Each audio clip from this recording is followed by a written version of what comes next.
পৃথিবীতে একজন মানুষই শুধু জানতেন যে তিনি পৃথিবীতে কতদিন বাঁচবেন, সেটা হচ্ছে সাইয়েদনা আদম আলাইহিস সালাম। ওনাকে বলে দেওয়া হয়েছিল উমরুকা আলফু সানা, তুমি পৃথিবীতে বাঁচবে 1000 বছর। কয় বছর? সাইয়েদনা আদমের সামনে অনেকগুলো রুহু রাখা হলো। সাইয়েদনা আদম বললেন, এরা কারা?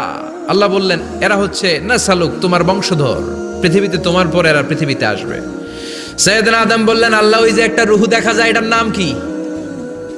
আল্লাহ বললেন, হাদা ইবনুকা দাউদ, এটা তোমার ছেলে দাউদ, সে দুনিয়াতে নবী হয়ে আসবে, তার ছেলে সুলাইমানও নবী হয়ে আসবে।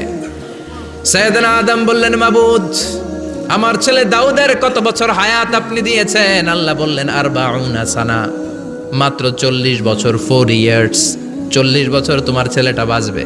ও আল্লাহ, আমি বাঁচবো কয় বছর? তুমি বাঁচবা 1000 বছর। সুবহানাল্লাহ।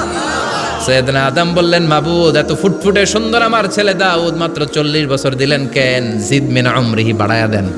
কি করেন? সুপারিশ করতেছে পোলার লাইগা কে? বাবা। আল্লাহ আপনি বাড়ায়া দেন। আল্লাহকে বাড়ানো যাবে না, লেখা হয়ে গেছে।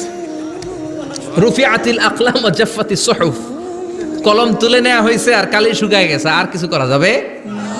সাইয়েদনা আদম বললেন, মাবুদ, আমার 1000 বছর কেন দিলেন?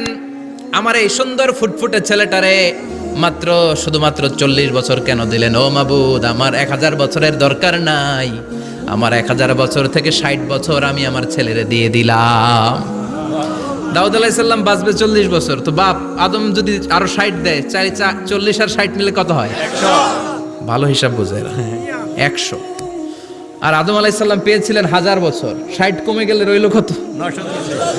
940 বছর পৃথিবীতে থাকার পরে মালাকুল মাউত চলে এসেছে।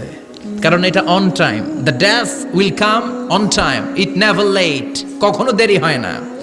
আল্লাহ